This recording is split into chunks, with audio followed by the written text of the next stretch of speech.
తన కోపమే తన శత్రువు, తన శాంతమే తనకు రక్ష అని పెద్దలు ఊరినే చెప్పలేరు. కోపంలో నీ నోట్లోంచి వచ్చేది మాటలు కాదు, తూటాలు. ఎదుటి వ్యక్తి మనసును ఎంత గాయపరుస్తాయంటే అది మాటల్లో చెప్పలేం, వర్ణనాతీతం.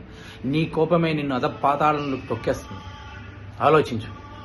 కోపంలో ఇష్టం వచ్చినట్లు ప్రవర్తించి, ఇష్టం వచ్చినట్టు మాట్లాడి, చుట్టుపక్కల ఎవరున్నారని కూడా చూసుకోకుండా, పెద్దంతరం లేకుండా చిన్నంతరం లేకుండా ప్రవర్తించి, తర్వాత సారీ చెప్తే ఎదుటి వ్యక్తిని నువ్వు అన్న మాటలు, ఆ వ్యక్తిలో మనసులో గుచ్చుకున్న మాటలు, ఆ ఎదుటి వ్యక్తి మనసుని గాయ చేసిన మాటలు తిరిగి తీసుకోలేవు, ఆ గాయాన్ని మాన్పించలేవు.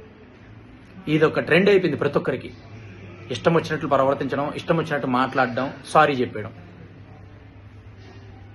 అసలు అంత ఆవేశం తెచ్చుకొని ప్రవర్తించడం దేనికి?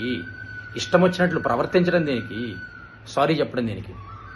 ఓర్పు సహనం లేనివాడు జీవితంలో సక్సెస్ సాధించలేడు. గుర్తుంచుకోండి.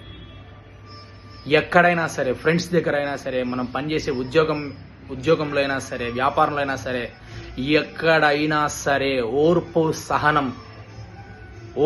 సహనం, సెల్ఫ్ రెస్పెక్ట్ ఉండాలి.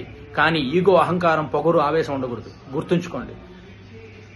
అటువంటి వ్యక్తులకి ఎంత దూరంగా ఉంటే మీరంత అభివృద్ధిలోకి వస్తారు. ఎందుకంటే సజ్జనుల యొక్క సాంగత్యం చేస్తేనే మనం సక్సెస్ సాధిస్తాం. ఆలోచించండి.